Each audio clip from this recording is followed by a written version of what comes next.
Hey everyone, welcome back to another episode on the podcast. I am so grateful that you're tuning into this one. On this episode, I chatted with a good friend of mine, Jem Fuller. Jem is an author, speaker, coach. He is just a guy that's full of wisdom. He is one of my good friends and someone that I really enjoy having conversations with. And this was another one of those where we didn't have a specific theme. We kind of just flowed with it and it went in many directions, but many valuable directions. Every time I speak to Jem, there's just something, there's this perspective. He's much older than me. This perspective that I gain of just, damn, like that's a really cool way to think about life or to view life. So in this episode, we talk about comparison, we talk about overcoming challenges, we talk about parenting, we talk about connection, we talk about victimhood, we talk about taking responsibility for your life and just tips for life. There's so much value in this. Like, I can't wait for you to listen to it. And this was just a really, really vulnerable conversation. We were talking about some recent death that we've had in our family. You know, he lost his brother and his dad, and how we're able to show up even when those things happen and overcome the challenges of life. So I think there's a lot in this and there's going to be something you gain from it. So take note and enjoy this episode. Just quickly, before we start this episode, whether you're listening or watching on YouTube or wherever, thank you for tuning in. I really, really appreciate it. It means so much to me. Throughout this episode, if something stands out, take a screenshot, put it on your story, tag myself, tag The Conscious Podcast, the social handle. It's where I share everything. And I'd really appreciate it if you would share this with others. It would mean the world to me because this is my passion, this is my purpose, and I want to inspire as many people as possible with these valuable conversations. So it would mean the world to me. And also to drop a hello, I'd love to connect with you. So wherever you're tuning in, I appreciate you and enjoy this episode. Jem, brother. Hello. Oh, mate. It's been a long time between conversations of podcasts, but it's great to sit with you again, man. Man, so good to sit with you. I've been looking forward to it, brother. We've been there's been so much going on, which is great. That's life. Last time we sat together like this was on the couch in the sunroom at the farm. It was. It was great lighting. Great view. Beautiful view. Yeah. We've got a bit different view now. We're at your hotel room in the city. It's not the Ritz. It's we could have said it was the Ritz. We could have said it was the Ritz. I don't know what the fanciest hotel would be. I've never stayed at them, so what would be the fanciest one? Mate, the fanciest hotel that I've ever stayed at was the Taj Mahal Oberoi. Or I think they call it the Oberoi Taj Mahal, but it's 7-star, right? And the reason that it was 7-star, not 5-star, wasn't the brass doorknobs and the marble floors and the fittings and fixtures and blah, blah, blah. The reason it was 7-star was the service. It was absolutely ridiculous. And we were lucky, super lucky to stay there. A client of ours who we took on the Himalaya program, who is very wealthy, she said, after the Himalaya retreat that you do, can you both please take me to the Taj Mahal? She's an older woman. And we said, of course. And she said, but I get to choose where we stay. And we said, fine. And she said, and I'm paying for it. And we said, fine. Right? And the Oberoi Taj Mahal with the balconies that look at the Taj Mahal. So in the morning when the sun is rising, it rises and hits the Taj Mahal. And you're in the hotel with these beautiful gardens right there. I think the rooms were something like $4,000 a night. Anyway, so we went and stayed there. And because I work with leaders and culture, organisational culture, I got there. And the service was ridiculous. Like every single person you spoke to, whether it was the dude cleaning the toilets or the maitre d', they all treated you like you were a king or a queen, right? Wow. And so I was just like, I just went on this mission to interview everybody because I wanted to know, how did you get such good culture? So I interviewed everyone from the GM right down to the guy cleaning the toilets and everyone in between.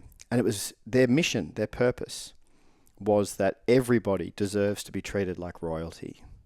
Right? So every guest gets treated like royalty. But this is the cool bit. The owners of the hotel treat all their staff like royalty. Right? So they'd go and find these kids from a village in the middle of nowhere in India who had no money, and they'd get them a job and they'd come and teach them how to do all the stuff, and they're there. These young people who came from nothing got put up in beautiful hotel rooms. That was their accommodation. If they had a sick day, if they weren't well, a doctor got sent around, food would get delivered to them. They treated their staff like royalty. Anyway, That was the Oberoi Taj Mahal. It was a little bit nicer than the pad we're in. No one's. Well, you served me. You've served me a drink, so can't diss the culture. Got you a frothy. You did. You did. I'm grateful.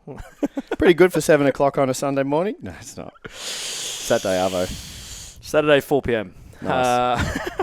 How are you? I'm great, man. Yeah. What's been happening in your life? Heaps of stuff. Obviously, I love that question. When you haven't spoken to someone for ages, and you go, how are you? How's life? And you're like, dude, there's so much stuff that I could talk about.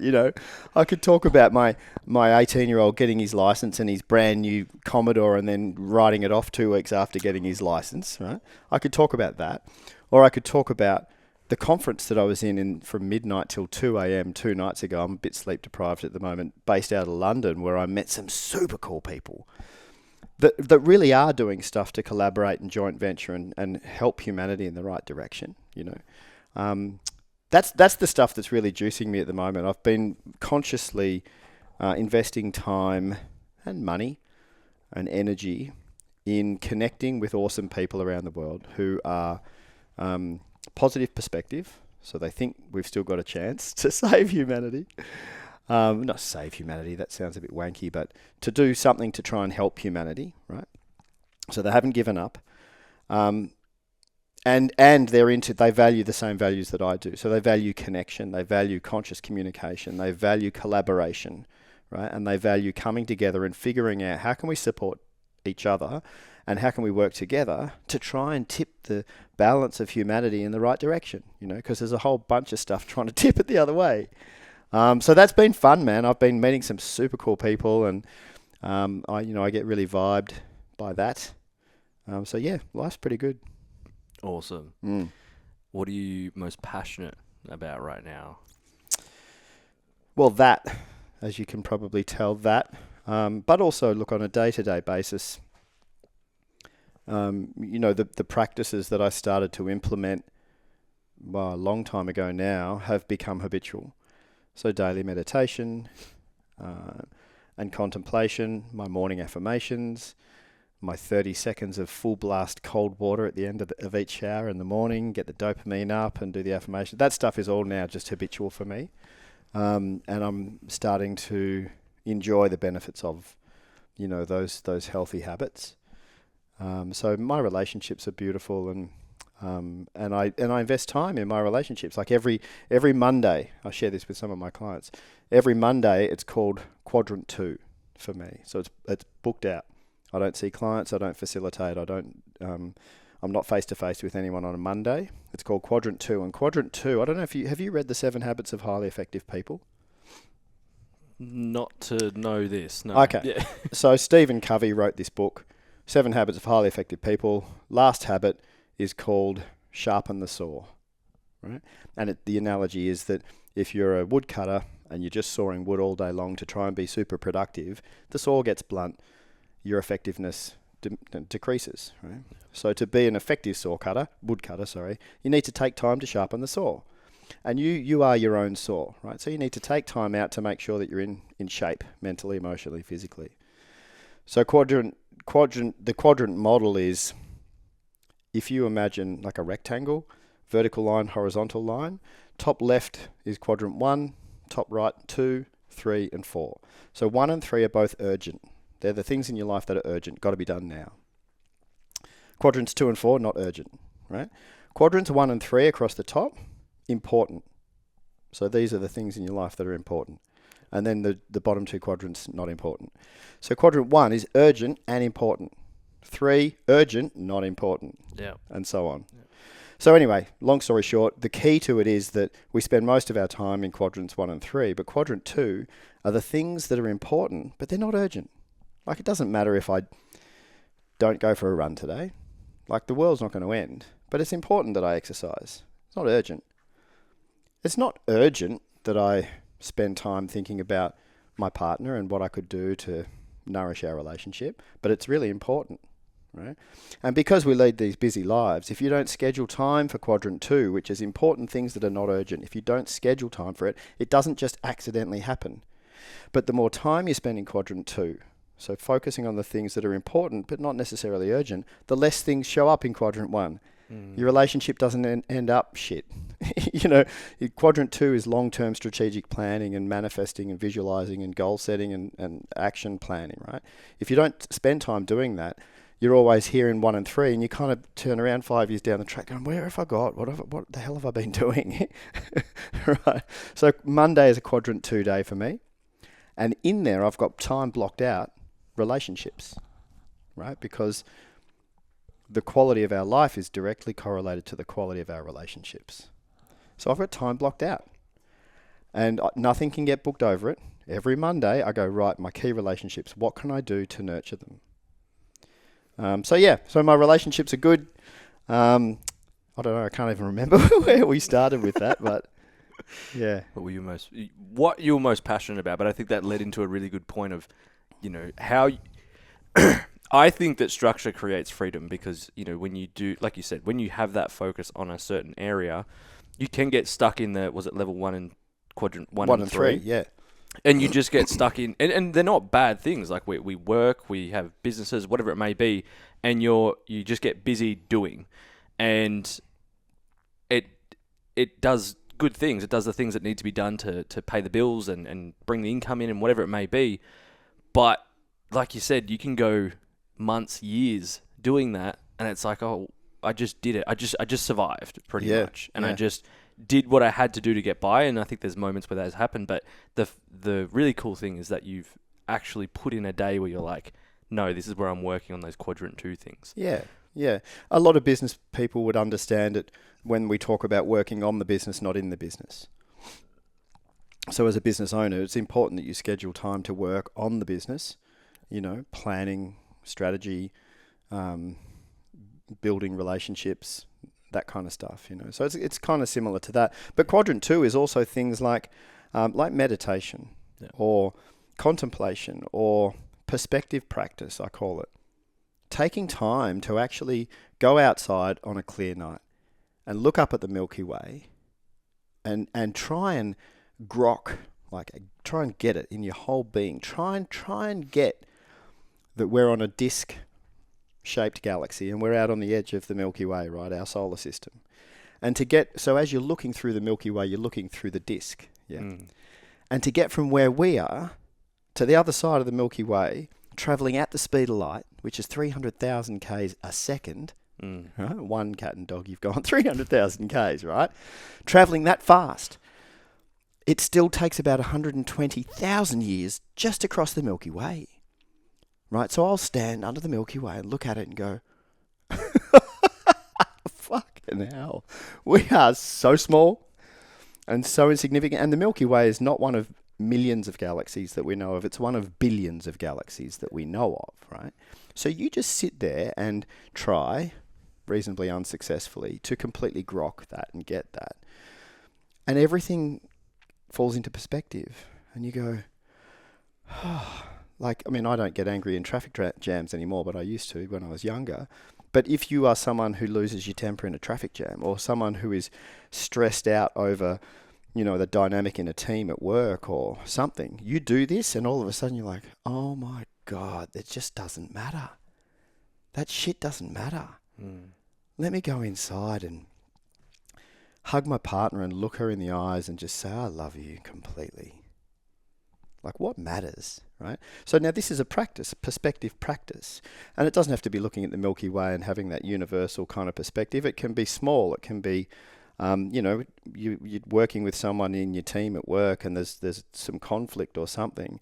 But to look at this person and remember, really, it doesn't actually matter that much. Take a breath, loosen your grip a little bit, So, and this is quadrant 2 stuff. It's practice. So it's not urgent that you go out and look at the stars, but it's useful. Yeah. There was I watch a lot of YouTube. So a lot of the things that I've been watching recently just muddle into one. I can't remember who was saying it, but they were saying the effectiveness of eye gazing. So even right now, this is why I said, because you were like, oh, let's use the couch. And I'm like, no, I like this, where I can look at you. And even just, we're not sitting here and eye gazing, and it's a practice that I bring into all my different workshops that I do. Yep. But even that in itself is you yes, you're looking to the eyes of someone else, and it's quite uncomfortable at the start, and you ease into it. But it's also, you then gain the awareness of, oh, that's another human being having an experience that is totally different to mine, but you're another one of me. Yeah. And when you put that into perspective, that automatically, for me, brings up compassion and kindness and empathy. Yeah. All the things that we may not have when, we're in a traffic jam or we're in certain situations in life. Yeah. For you, you said you didn't have that at a younger age, and it's something that, I'm grateful that I've got the awareness of now. We're always I think we're always improving. I think myself, I'm getting better at it as I go. For you, when was that when you started really noticing that perspective? Or was it a moment where you went, I have to change this perspective because I'm quite, volatile, let's say? Or was it, I'm doing these little things and it's giving me more perspective? It's interesting. I spent a lot of time traveling before becoming a dad and before getting married and stuff. And if you listen to the previous episode, which was a long time ago, but it says all of this. So yeah. Yeah. Yeah, and a lot of time traveling on my own. And my version of travel wasn't nice hotels. My version of travel was quite often following the dry seasons around the Indian subcontinent and sleeping outdoors and cooking on a fire. I was barefoot for most of the time and long dreadlocks and a lot of time sitting in contemplation. But hang on, were you doing that specifically as I'm doing this to sit in contemplation? Yeah, there were moments. Yeah, definitely there were moments of that. Yep. Yeah. So I'd been reading a whole bunch of stuff around, esoteric points of view and contemplative practices and that sort of stuff. I didn't have a dedicated meditation practice like I have had for the last 10 years or so, but I knew what meditation was, and I would sit alone a lot, and I was always a very deep thinker. So I love philosophy. So I would sit and ponder, and spend a lot of time doing that in my 20s. So yeah, look, I was aware of that then, and then you get busy, right? I became a dad and got a job, and I think I might have shared this in the last podcast, and ended up wearing a shirt and tie, which was so fucking weird for me to do. But I did it, and went and played that game to the best of my ability and got lost in it. Moved away from my core values, worked really hard, partied really hard, tried to be the best dad I could be, drank way too much booze, and lost my way, and so therefore, and lost perspective. Yeah. So I feel very, very lucky to have had what people call the midlife crisis, and I call the midlife opportunity, because it really was a massive shake-up for me. I had to lose everything and hit rock bottom, lose everything except my two sons. But I'm very grateful for that, because it kicked me in the ass, and I really had to go, fuck, life. I don't want my life to be like this. What am I going to do to change this, right? And the cool thing is, that your experience of life, the way you experience life, it's really in your control, because it's all in here. I mean, I know you're sitting there over there. I know you're there, right? But I can only perceive you in here. Like, I can see you, and if I got up and came over and shook your hand, I could feel you. But that information, and I can hear you, but that information's coming through all my senses and then being presented as a projection inside my head. And the quality of my head very much flavors that projection. If I was an angry man, I might see you as a threat. If I was a scarcity person, I might feel really not confident. Like intimidated by you. Yeah. But that's to do with me, not you. You're just you sitting there, right? So I think that's great news. The quality of your experience of life is very much within something that you can have to say about, you can do something about, And so we're not victims. Yeah. Well, we don't have to be victims. Yeah. Yeah. What do you think about the notion of like playing into that victim for a moment in time so that you remember that you are human and that you can feel those emotions? Yeah, I see what you're saying. For me, it doesn't serve any purpose to... I mean, I remember what it feels like to be a victim. I mean, shit, when my brother died, it was like, fuck, why did this happen to me? and I couldn't control that. I couldn't control that. He had an accident on his motorbike and he was gone, and he was one of my best friends, and he was my brother, and it fucking hurt. And I wouldn't wish that on anyone. And I remember the moments of feeling like a victim in terms of this was done to me.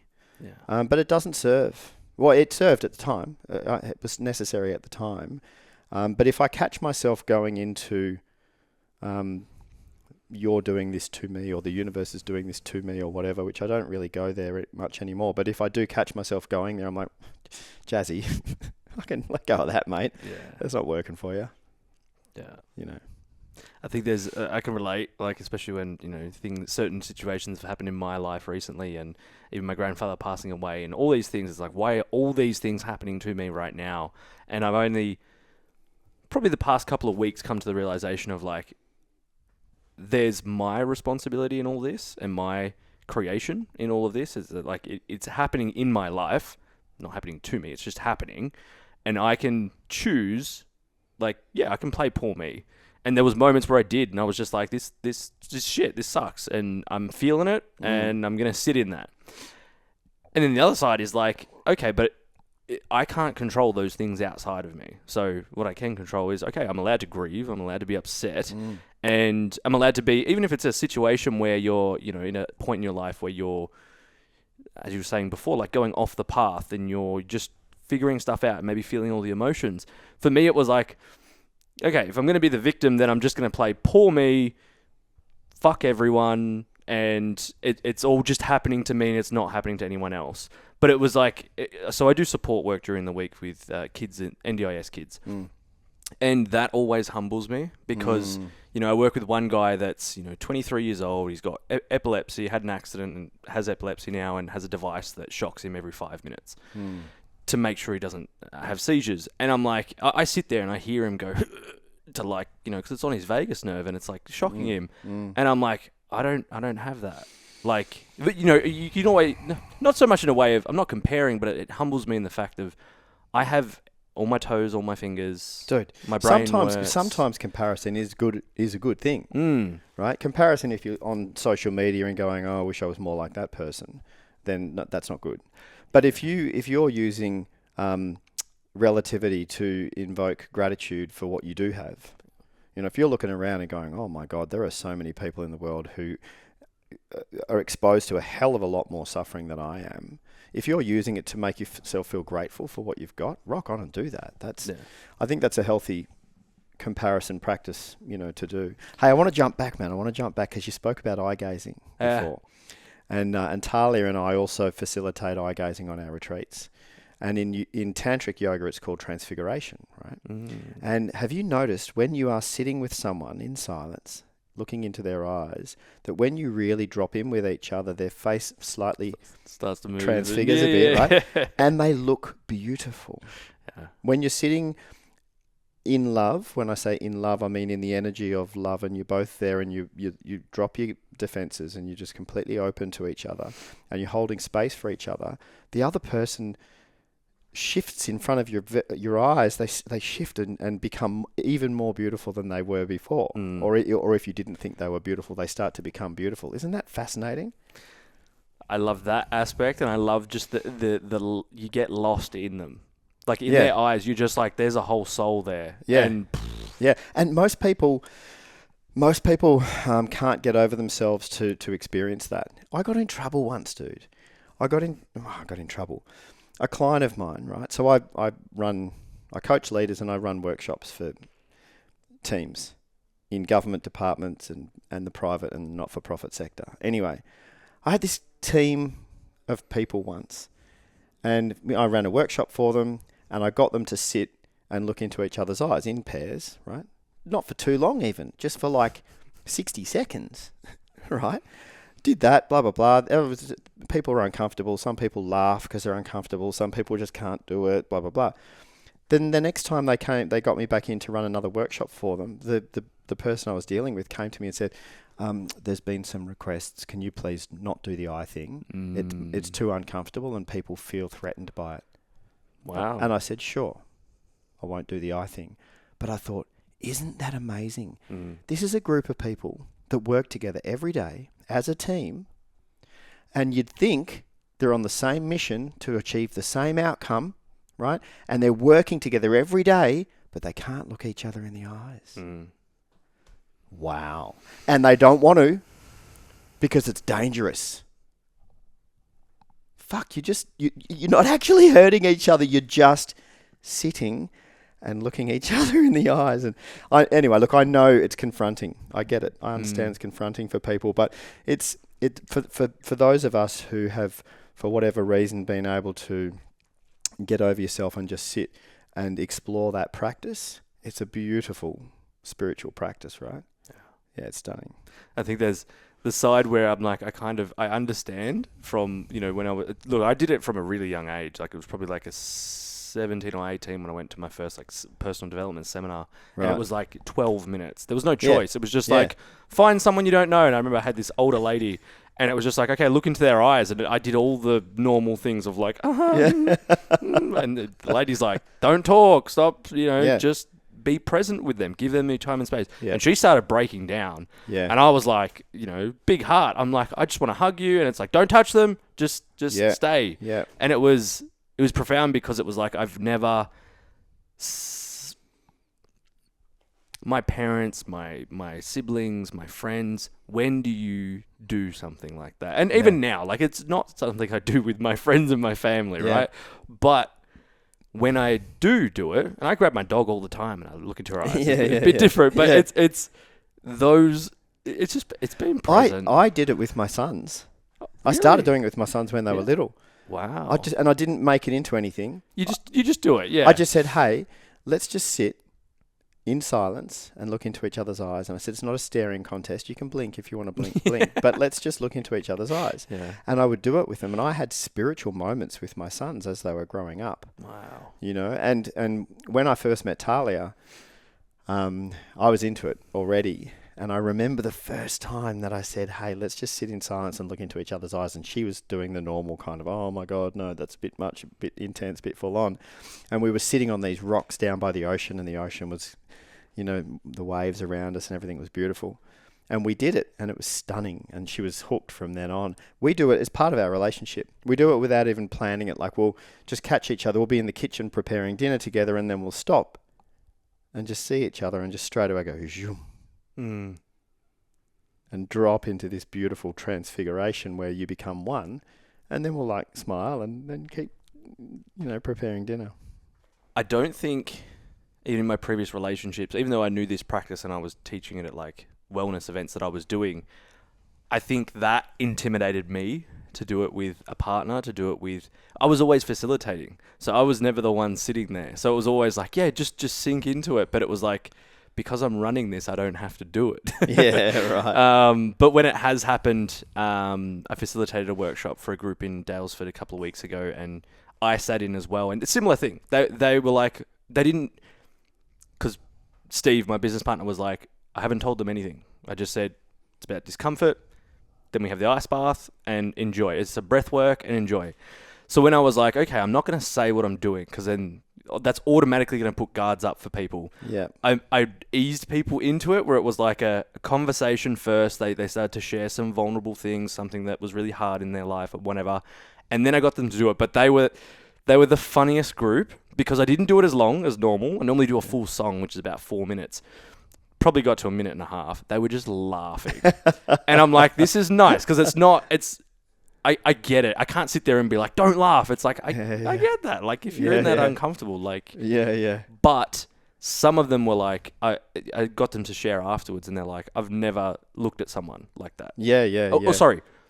Difference between looking at someone and seeing someone. Yeah. I went hard ass on these two guys once because they were laughing. This was in India, in the Himalaya, where we run our retreat. And we had everyone paired up, and they were doing the eye gazing. And these two guys, and they knew each other from Australia, and it was just too uncomfortable for them, and they were in hysterics. They're having a laughing fit, but it was affecting the experience for the other people in the room, and everyone else was really giving it a red hot crack to sit there and be vulnerable and break through, and these boys just could not stop laughing, and then finally I cracked the shits. I said, "You two, come with me."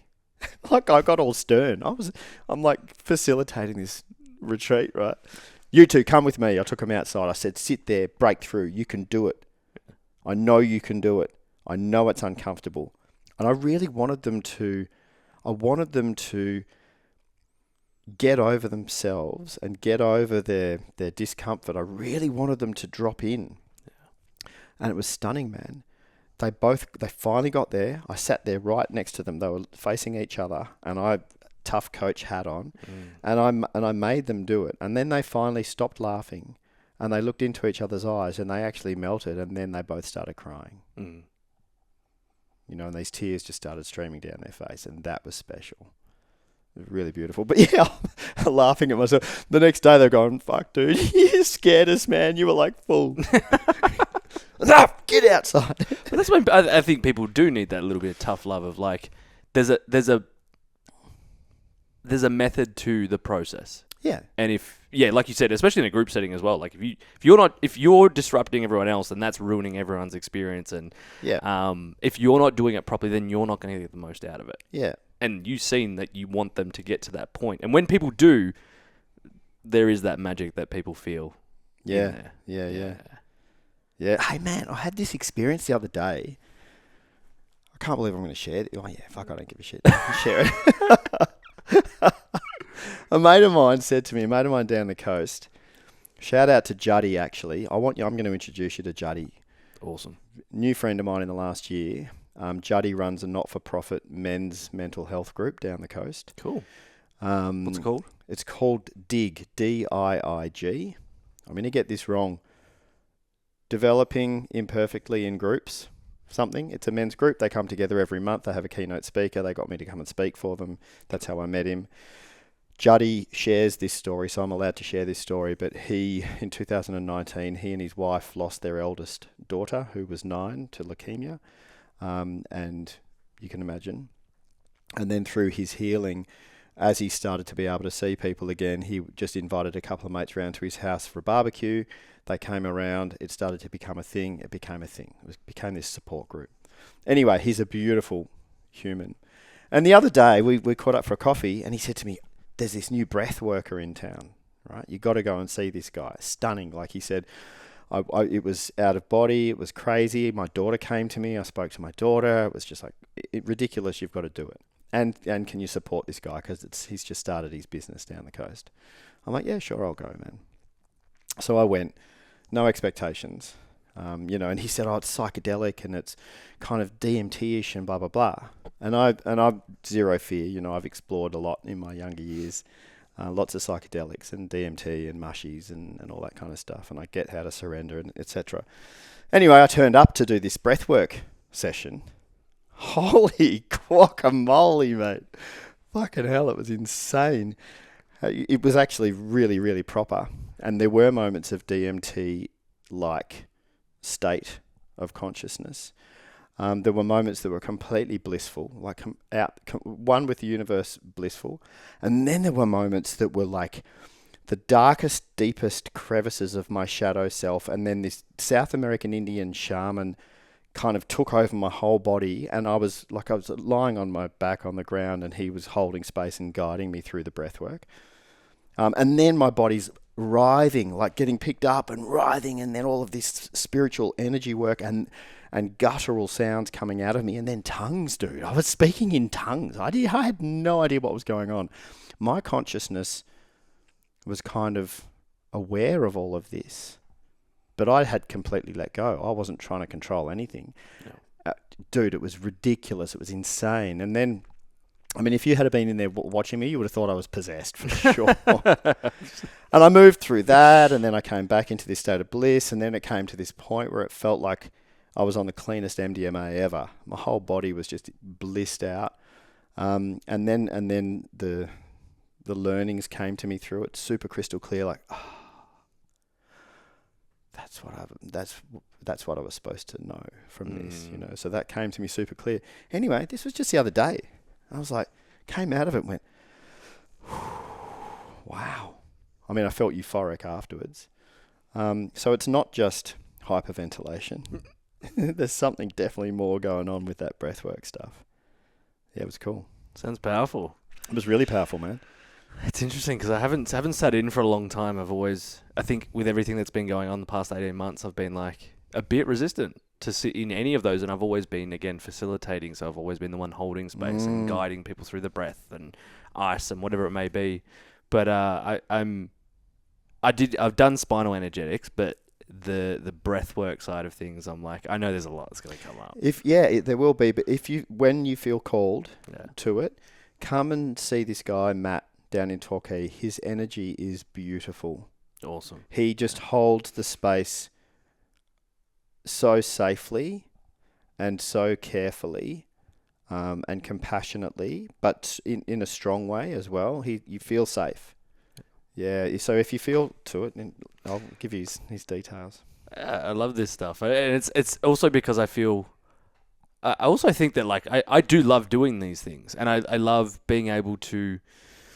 Again, going through the last period of my life, it's like I had to just sit and feel and move through those things to get to a place where I am now. Where when we said hello, you're like, "How am I doing?" I'm like, "I'm peaceful. Like I'm good. I'm grounded. I feel like I've been through it, felt it, and now I'm on the other side, which is nice to be on that side. But there is things that I know that are still there, and I'm excited to dive into it, but I'm also so hesitant and nervous because I know that there could be some stuff that comes up. Yeah.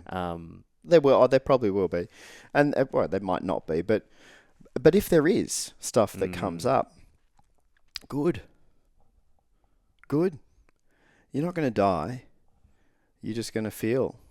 Yeah. And we're human and we feel stuff, and I encourage you to, when you're ready.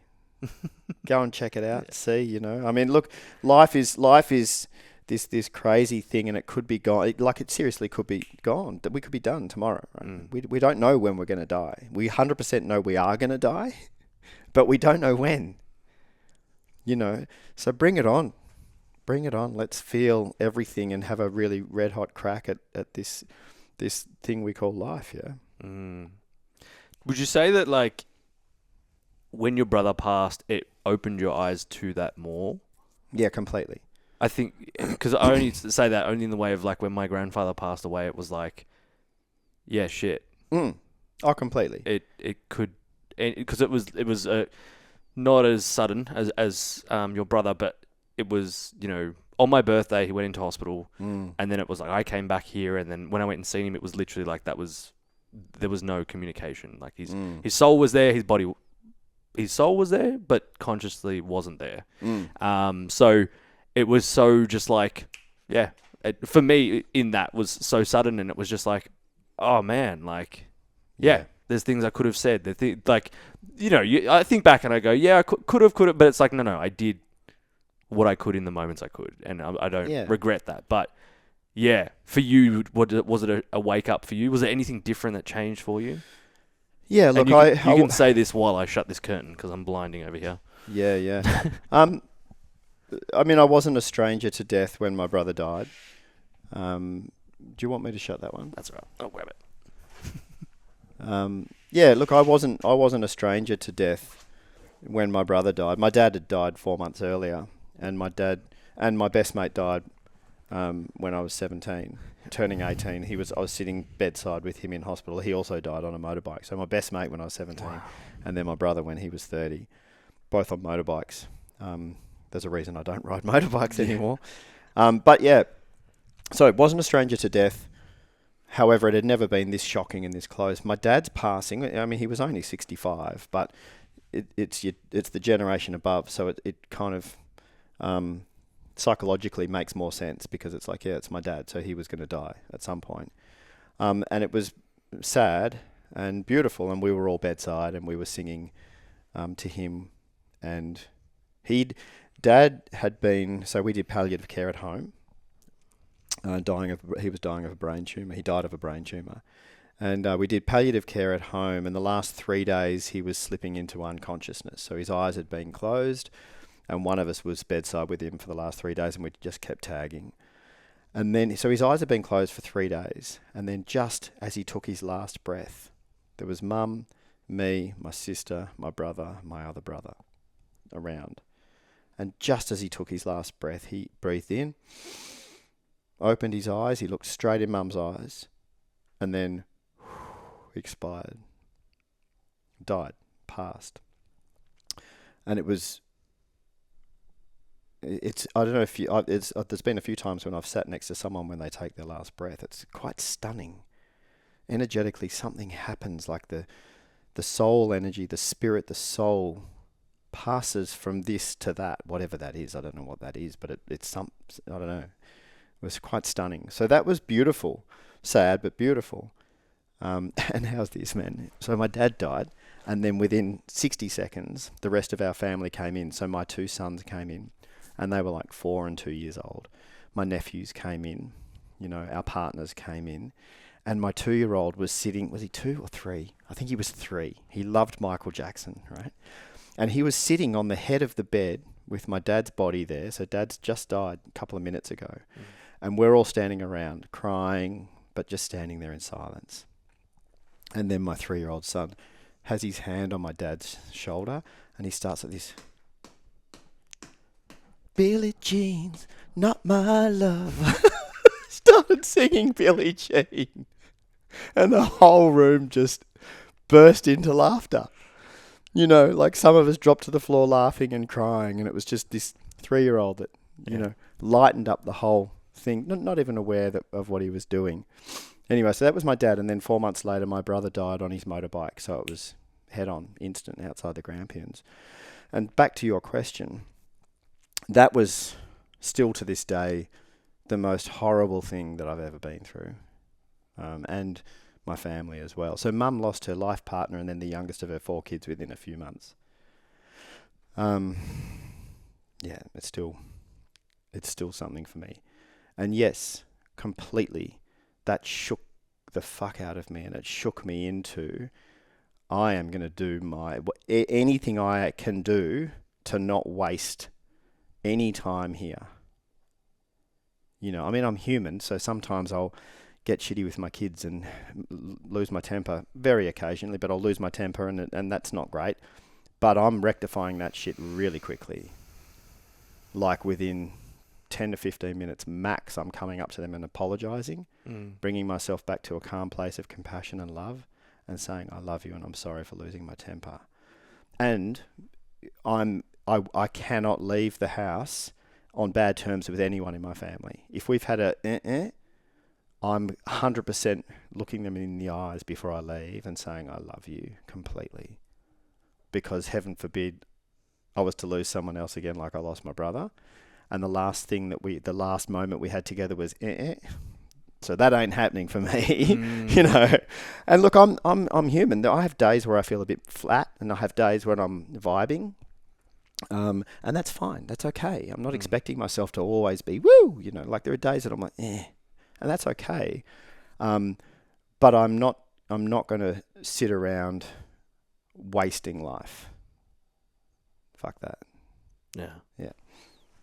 And it's infectious. It's inspiring because, seeing someone that's older than me, that's, a role model to me, yourself, as our friendship and our relationship, but seeing someone that's still got that perspective, even through all of that, is like awesome. Yeah. Shit things can happen. Like you said, we're human. Shit things will happen. Yeah, 100% they will. You can still keep showing up. And I think there's this, I guess, the past, my 20s where I was always in a rush. I was trying to be the best I could be, and I was trying to find fulfillment in probably everyone else's praise and what I was seeing to the world and what I was doing. In, I think, the best intentions, because, I did come from a place of my heart and I wanted to help people in a lot of ways. Yeah. But now it's coming from the place of I want to do what I can in my life, but it's kind of grounded me into I'm doing it for me. And yes, it's for others, like that on-flows to others, but, now being a father is like doing all the things that I thought I wanted to do. There's nothing wrong with those, but it's what actually matters to me right now and how do I want to show up in that place. And I think that's where, you know, even every time I've spoken to you has reminded me of that when you mention your children or you mention yourself, your partnership, your journey through life. And I go, yeah, it only matters. For me, it only matters what's here right now. And if I can't, well, I always go back to gratitude. You were saying it before. If I can't be grateful for what I've got now, then I'm denying myself my own happiness in this moment. Yeah. Because there's things I still want to do. I guess that goes back to the quadrant back at the start of the conversation. Yeah. I've got the vision, I've got this, I've got that, but I have a son now. And what's most important for me is when I'm with him is spending that quality time. Yeah. That's my purpose. Yeah. In that moment. Yeah. I don't know if this is true or not, but you just mentioned quality time, and quality time is one of the love languages, right? One of the 5 love languages. And I don't know if this is true or not, but it seems to be true to me from my experience as a father and uncle and you know, and adult who's been around lots of little kids. I reckon that when kids are little, their love language, their primary love language, or one of them, is quality time. Right? I remember when my kids were little, if I sat down and played Lego with my 3-year-old, but didn't have my phone and kind of sitting on the floor while he was building Lego and I was there on my phone and blah, blah, blah, that's not quality time. If I turned my phone off and sat there and actually built Lego with him and built what he wanted to build, quality time, 15 minutes of Lego would buy me hours. He'd be like, love tank full. Right? And parents get so busy because it's busy, right? You're juggling everything. And to all of the primary carers out there, I get you. I've been, you know, single parenting week on, week off for over 10 years now. So I know what that's like. You know, and you're juggling school lunches and uniforms and this form and that form and then sport and getting them here and there and everything. And you're trying to work and earn money and you're paying the bills and you're cleaning the house on your own. You're doing the whole thing, right? And I get that you feel like you don't have any time. And the kids are nagging you, or they start acting out if they're not feeling like they've had enough attention from you. They start acting out. They start drawing on walls or breaking things or being a little shit, right? 10 minutes of quality time doing something with them that they're into will buy you hours of them leaving you alone so that you can get all the shit done you need to get done, right? To run the house. So yeah, like I think kids, I don't know. I think little kids have quality time as one of their top love languages when they're small, and then that changes later, probably. Yeah, I think I've only been able to, you know, my son's only 6 months, but I've got nieces and nephews, and the oldest one's 13. But every time I go back, they live 6 hours away. So whenever I go there, it's a tradition. It's their birthday. I don't get them something on the day. We go somewhere. Nice. Like whether it's to like a putt-putt or something, whatever. Or we go to the shops and they buy, How old are you? Okay, that's how many dollars you get. And they're like, what? That's only $9. And I'm like, well, $9 doesn't go as far as what it used to when I was your age. But, you know, I'll triple it. Like, you know, go for it. But then, you know, my nephew... They're like, Uncle Carlo, put a zero behind it. Make it $90. My nephew will pick up like AirPods and I'm like, mate. Yeah. Ask your parents because I ain't getting you that. Yeah, $400. Yeah, no. But it's been whenever I go there, I always remember back to great aunties and uncles and stuff like that. But I think for myself is like gift. You know, talk about the love languages. Gifts is not one for me. I appreciate the gift. Yeah. But buy me clothes or anything like that, I'll be like, oh, it's great. I love it. Yeah. Same. I would rather go for coffee. Let's go for coffee and go for a walk. Yeah. That to me means more than, you know, my birthday dinner, right? For my 30th was just, I had my close friends. We went to a place. Yep. That was nice. Yep. Yes, they got me gifts and that was really nice of them. Quality time. Quality time. And I think even for my nieces and nephews, like as much as they're like, oh, we want, you know, this PlayStation or whatever. Yeah. Us going, yes, we're doing something and it's buying something, but the memories we've got from the putt-putt, the this, the that. Yeah. It's, you know, I've seen other examples where it's just, you know, you buy the present, it's like, oh, there you go, I care about you, and that might be their love language. But for me, it's always been something where I'm like, I want to, even yourself, right, see you.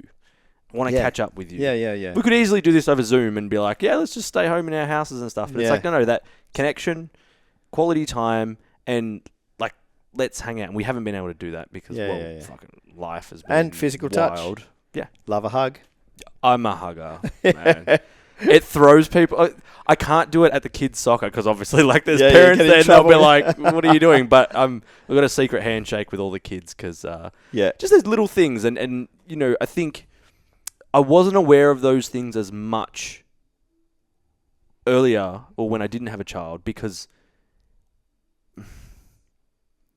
I didn't know better. Yeah, I did know better, but especially now is like when I'm with him, phone's away. Like it's you're just there. And when you have, I think, you know, you've got more experience on this than me.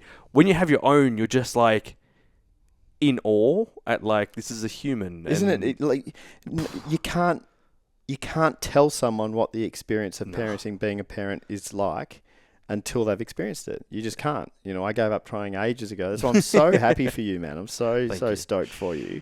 Because when that child is right there in front of you and you're holding them, words can't describe. Words really can't describe that love. It's inbuilt into us, obviously. It's survival and blah, blah, blah. But yeah, no, it's beautiful. But you feel... I've felt unconditional love in a lot of ways from different people close to me, especially from my dog. You definitely get unconditional love there. Yeah. But in terms of me sharing that, I thought I did or have shared that, but until he was born, it was like, wow, like, you know, everything of me wants to protect you, give you everything, you know, and as they say, you know, you give your life for, you know, this other being. It's like, I never felt that obviously until... And you're going to need that unconditional love, mate, because fuck, they push your buttons later. Oh my Lord. If he's anything like me, like my mum, you know, when you always talk to your parents or whatever and you're like, oh no, it wasn't that bad. And they're like, fuck, yes you were. And she was like, you used to punch walls and doors. And I'm like, fuck, I was a little psycho. Like, turned out right. I'm a meditation teacher now. So right.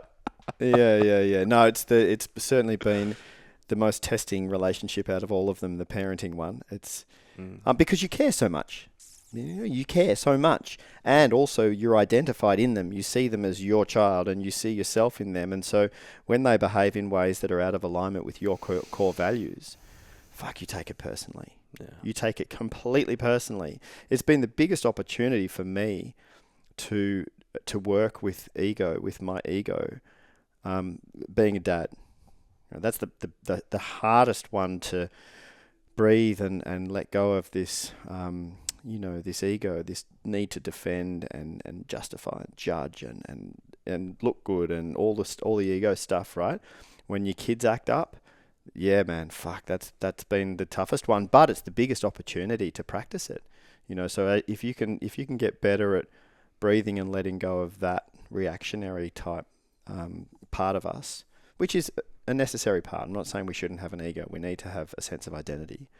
But if you can breathe and just keep letting it go as a parent, then you can do it in any other situation for sure. I think they're all like teaching opportunities. And I think the one thing that I read online or that I seen was, you know, you get the opportunity to be the parent that you never got for yourself. And you know, I look back and I go, you know, they did what they did because they had the knowledge that they had and the experience that they had. So it is what it is, but then now this is my opportunity to do it in a way that I want to. Yes. And I feel is best in this moment for me. Yeah. And that's another reason why meditation practice is so helpful, because you are, you know, when you're practicing mindfulness meditation, you're literally practicing going to a place of observation, observing yourself and observing as consciousness, anything that shows up in consciousness.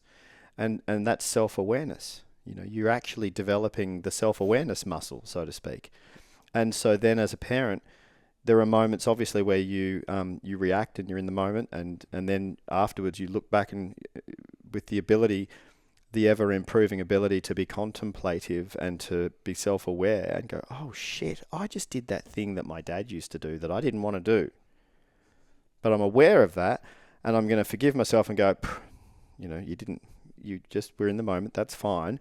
But what can I do to try and not do that next time? What can I do to evolve? What can I do to try and grow and not and emulate the stuff that my parents did that I thought was good, and really try to grow away from the stuff that they did that I didn't think was that great, But the meditation practice is really helpful with that.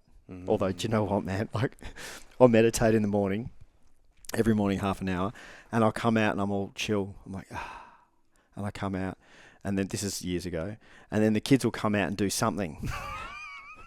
And I fucking crack the shits. And then I crack the shits because I'm like, I was all chill. Now I'm fucking, it's like, just all got undone. It was like, breathe, bring it back. Isn't that the practice? Isn't that, here's reality that steps back in. Yeah. I think that's cool because, I think there's this stigma of, when when we do what we do, coaching, mentoring and all of that, and, whether it's meditation, breathwork, whatever, there's almost this hierarchy of, I've seen this happen, I've heard people say this to me, and I've even had this towards other people where it's like, that person's perfect, they never get stressed, they never have problems, or they solve everything perfectly. Like they what they write and say they do is they just breathe and it just goes away. And I'm like, I'm in this part of my life where I'm just like, that's not fucking true. Like, bullshit meter is through the roof because I'm like, I've done it. Like, there's moments, but I also am like accepting of that where it's like, but this is reality. Like you said before, like there's moments where you lose your shit and this and that. Yeah. You just get better at not doing it as often, but you also are better at going, okay, this is emotion moving through me. I'm going to let it go and hopefully not at someone or harm someone. Yeah. But then also I'm going to be like, okay, where'd that come from? Why'd that come up? Yeah. That's that observing of it. Yeah. Whereas if you're not, then you're just a loose cannon that's kind of going off. Yeah. But also, like, even through a lot of the things that have happened in the past couple of months, a lot of anger, a lot of rage and all of these things where I'm like, I can't feel this because I've done all this work on myself. And then I was like, yeah, but I've also been suppressing that. It's allowed. You're human emotions. We're allowed to feel those. 100%. For yourself, right? Because I'd love to hear your perspective. You've seen things go from zero social media, right? I grew up in it, like as it was coming out. From nothing to now. Do you find that there's more? Well, I've answered my own question in that question. Do you find for yourself that you see the pros and cons of social media and the things that people put out there, but how has that then impacted you and how you show up? I mean, the whole social media evolution is quite fascinating, and I don't lose sleep over it personally. I mean, I see the damage that it's doing, but I also see the good that it's brought. I've made some genuine connections that happened through social media that we've taken out of social media into the real world, and we're doing amazing things together. And that wouldn't have happened without social media.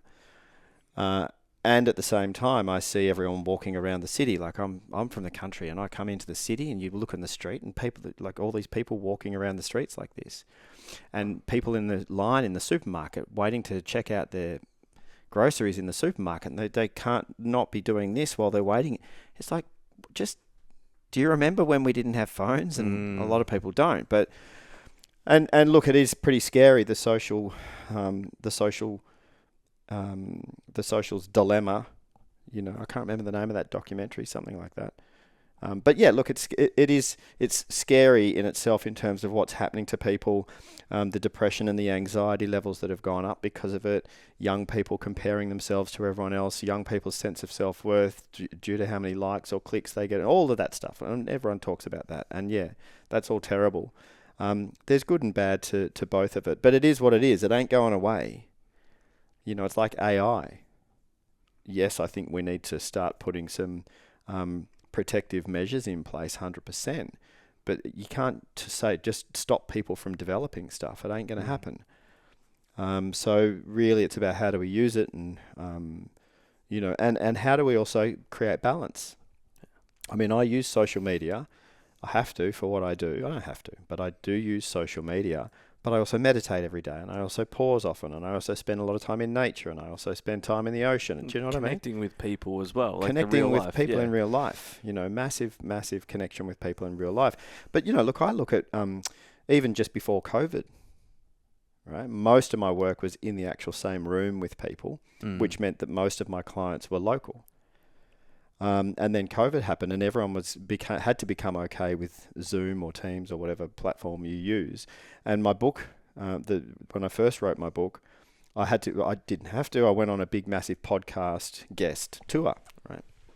So I was the podcast guest floozy. I've been on, I don't know how many, somewhere between 200 and 300 podcasts. And that was all through COVID, so all from home, and Zoom was amazing. Yeah. It was like, wow. And now I've got a global network of connections, ranging from close friends who I love dearly, right through to collaborative partners and associations and people who I wouldn't call friends, but I call, connections, right? A beautiful global web of these connections. I haven't hugged any of them yet, but they're real. I know these people. We're on the phone with each other. We're in masterminds together. We're planning retreats together. And one day we will meet. I'm in this mastermind group in the States. We haven't physically met yet. Well, I haven't because I'm the only Aussie. They're all over there. And one of them messaged in the WhatsApp group yesterday and he said, man, I've just got this feeling that we're going to actually be in the same physical space at some point in time. And I said to him, yeah, cool, just giving you the heads up. I'm a massive hugger, so I hope you're okay with that. It's going to be a big hug. Same. And he's like, yeah, man, bring it on. You can give me a hug. So, but yeah, no. So back to your thing around social media. Yeah, there's pros and cons.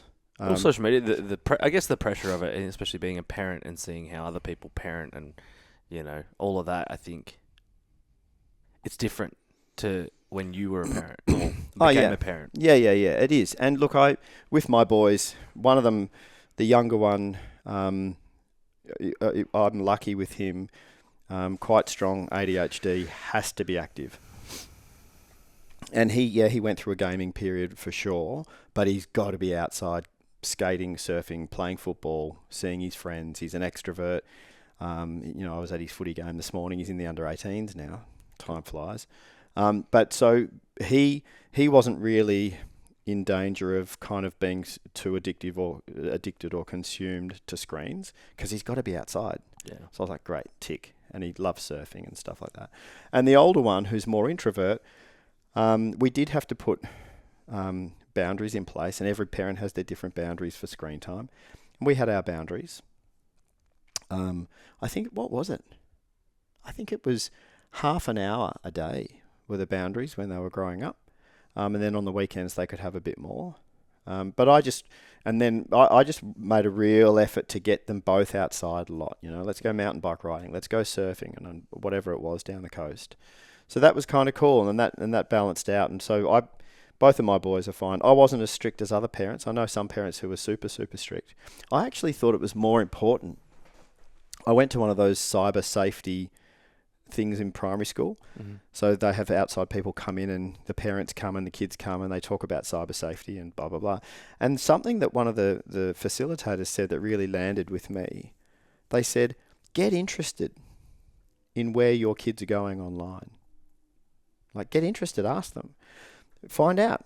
Be curious about the games they're playing and whatnot. I had no idea that Grand Theft Auto, when my kids were little, I had no idea that Grand Theft Auto, you could drive along and pick up a prostitute and kill her and throw out the door of your car. This is Grand Theft Auto. And these kids are playing GTA. I had no idea, right? But you just don't know. Mm. And the facilitator said, would you let your kid, little kid, I'm talking primary school and stuff, or high school, would you let your young kid go out the door for a couple of hours and not know where they are? You're like, no, of course not. I'm like, where are you going? I'm going around to Sammy's place. All right, cool. Or I'm going for a surf. All right, cool. Right? They said when you let them go into that online world, if you don't know where they're going, that could be anywhere. Yeah. Talking with anyone. So get curious. So I did. So I came and I sat with them and I said, what are you playing? Fortnite, Dad. Right, show me. How does it work? What is Fortnite? And they started to show me, oh, look, you can do this and you can do that. And we're playing with our cousins. So they all get online together and they're chatting with their cousins or their mates, and they're all playing Fortnite as a team together. And you get your skins and you get your things. I'm not a gamer. I'm not into gaming, but I am a father and I'm into my kids. Yeah. So I got into understanding the gaming, what they were gaming, because I love them and I wanted to make sure that they were safe and not hanging out with dodgy fuckers, basically. And I think it's like it's just a different time. Like I didn't grow up with a PlayStation. I was kicking a ball all the time. Yeah. Which obviously led to my career in soccer. But I think if like I even look at that as being a new parent and the things that you watch. But even ourselves, like if we look at the things that we consume online, we'll just be more aware of where we're going, and we can take a check and be like, I've done this recently. Are these people that I'm following, is that giving to me or taking from me? Yep. And, there's a side where I watch stupid stuff because it's to Switch off. Mind numb. Before bed, it's like, I laugh. Other people don't get it, but that's fine. That's my humor. Yeah. But the other stuff, like you can get so consumed, just like kids do in whatever they're gaming or whatever. Yep. We can get so drawn, and it's like, it's something for me has just been, can you be aware of where you're giving your attention to? Yeah, and if you're not sitting in that contemplation of whether it's some mindful practice or, meditation, it's been so brushed over in my circles recently. They're like, it's breath work, and now it's nervous system regulation, blah, blah, blah. Yeah. I'm like, but can you meditate? Like, not that does all those things. They all have their place. Yeah. But can you sit for 20, 30 minutes? And they're like, no, that doesn't do enough for me. It's boring. Oh, yeah. And I go, like, cool. Yeah. But you're trying to search for something. Like, yeah. That's right. Yes. Yeah. Mindfulness meditation, you're not searching for anything. You are simply sitting and observing. I mean, I could go on about that. That's, for me, that is the most fundamental practice. If there was only one practice, you got to exercise. You need to move your body. 100% get that. But in terms of mind, mental, emotional, psychological practice for your mental well-being, if there was one practice, mindfulness meditation, 100%. Back to what we were talking about before with your social media feed. Now, this is fascinating because your social media feed and the echo chambers that you create for yourself, because it keeps sending you stuff that you click on, right?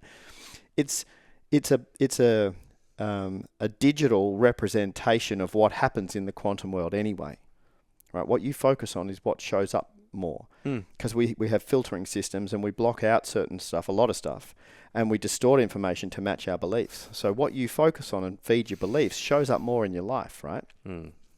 You focus on being kind and compassionate and good people. Surround yourself with good people. You keep meeting a lot of good people. Surround yourself with people who are dysfunctional and scarcity driven and, out for themselves and a bit nasty. You keep meeting more people like that, right? And on your social media feed, you click on stuff that is the clickbait stuff that's aggressive or horrible or showing nasty stuff, and look at your feed, right? If I showed you my social media feeds now, it's all the nice, cool, good shit that humans are doing. Yeah. My social media feed looks completely different to this person over here. I was coaching this dude once, and he said to me, man, Geelong, he's in from Geelong. He goes, fuck, dude, Geelong's going to the dogs, man. Like, it's just going crazy. I'm like, what do you mean? He's going, I'm seeing more violence around. Like, I keep seeing traffic violence. Like, I saw these two dudes jump out of the traffic lights and start punching on the other day. And this ice addict came to our house in the middle of the night. The other night I had to do a citizen's arrest, and she was bashing on our door. And I think it must have been her old house or something. She was losing her mind, and I had to pin her down on my lawn. He goes, it's going crazy out there. I live down the coast, but I come into Geelong a lot. I'm not seeing any of this. Yeah. Right. And I said to him, can I have a look at your social media feed? Show me your Facebook feed. It was all this stuff. It's all that, yeah. All this stuff, right? And I said to him, look, let's run an experiment. For the next month, only click on good stuff. Good stuff, I mean, as in humans doing good things, good news stories, the good work we're doing, compassion, kindness, all of these things. Just click on all that stuff. See what happens. A month later, I catch up with him. And he said, look at my social media feed. It's all like this, right? And I said, that's good. I said, how's Geelong? And he goes, I haven't seen any violence for ages. Isn't that fascinating? Right? You're focusing here on this, and it's all around you in the real world as well. I reckon that's fascinating. Yeah. I've got one more question before we wrap up. And have another beer. Sure. Yeah. If you had one more social media post or video that you could put out there, and it was a message that your friends, family, your community, the world would see, it would always be there, what would you say? or share? You are exactly, precisely who you are supposed to be in this moment right now. That's what I would share. And if I could do a little blurb underneath it, it'd be like, and how do I know that? Unequivocally, I 100% can guarantee it. How? Well, because reality told me. Right? I'm not going to argue with reality because reality wins 100% of the time. There you are. Exactly like that in this moment. I'm not saying you're not going to evolve and change and grow. I'm talking about right now in this moment. There you are, just like that, with all your bits and bobs. Apparently, that's exactly who you're supposed to be. Right? You don't need to be more like anyone else. You don't need to be more like that person on social media. You don't need to be faster or smarter or better looking or taller or nothing. Apparently, you're supposed to be exactly the way you are right now with all the good and bad and stuff, right? And if I could give that to everyone, if I could give that to people, if people could get that and just go, that's freedom, man. That's peace. Yeah, anyway, that's what I'd share. It feels good too. Yeah. Well, I've loved this conversation. I appreciate you as a friend, as a mentor figure in my life, and the conversations we've shared. Is this second or third? But I think it's the second on the podcast. But yeah, the time, the attention, the just genuine friendship that you've offered me has been really heartfelt, but also something that I appreciate, and it's something that, like you were saying before, like the more that I did the things that, you know, followed my purpose and my heart, I started to connect with people that emulated that. And I'm so grateful that it brought me our paths along each other, because I tell other people, I'm like, do you know Jem? And they're like, who the fuck's Jem? And I'm like, you got to meet Jem. So, you know, this is my way of other people meeting you, and because you do what you do, like there's, you know, we all just have our communities that we go to. But yeah, I'm really grateful for our friendship and for the time that you always have for me. So yeah, thank you. Mirror. Yeah, love that. Where can people find you, and what exciting things do you have coming up that people should know about? Jemfuller.com with a J, JEMFULLER.com, and you can then find everything from there, including all my socials and online courses and if anyone wants my introduction to mindfulness course online, and I want to gift it to them through being your listener, so just go to my courses, and when you go to purchase the mindfulness course, type into the coupon code box podcast, and it'll make it free for you. Exciting stuff. The Himalaya retreat, I don't know when this will go live. It might be too late, but on the 23rd of September to the 30th of September. That's next month, yeah. yeah, next month. That's our Himalaya program. We've still got a couple of places left on that. If you can't get along this year, we're back on running it every year. That's the game changer. That is the pathway to inner peace, that program. So that's that. My book, I got a publishing deal in the States. I don't know if you knew that. Yeah, so I got an agent in the States, and then I got a publishing deal in the States, and a proper publishing deal where they're paying to have it all redone. And we just relaunched the revised second edition of the book. It went to number 1 in new releases on Amazon the other day, which was great. Yeah, congrats. Yeah, thanks, man. Yeah. So that's out there now. Grab a copy of the book off Amazon. What's it called? The Art of Conscious Communication for Thoughtful Men. Lots of women love it. I've had so many emails from women saying, thank you for writing this book. I understand my husband better, my sons better, my brother better. Now I'm trying to get them to read the book. So that's that. The new book is being written at the moment, which is how to have that conversation. And that conversation is that conversation that you've been thinking, shit, I really should have that conversation, but you've been kind of kicking the can down the road because you're like, I don't know how to have that conversation with that person that means a lot to me. But anyway, so I've been helping people reframe their perspective on how to have that conversation and then set it up so that it happens in a beautiful way and they get a great result from it. So there's a book coming out for how to have that conversation. Man, that's what I'm excited about. I think that's about it. Yeah. Awesome. Well, I love it. Everything will be in the show notes, and if anything has inspired you or you could relate to anything, you know, this is the time to go across to Gem's socials and write a message, or my own, or the podcast one. There'll be lots of little clips being shared and all of that. And also just, you know, again, share something. I think it's so valuable when we receive feedback, and it's like, whether it's, I could relate to that, or thank you for sharing that. Like, we do this because we want to share and help people get something out of it. So if anything has touched you, then that's amazing. We want to hear it. So yeah, until next time, Jem and everyone else, take care. Peace.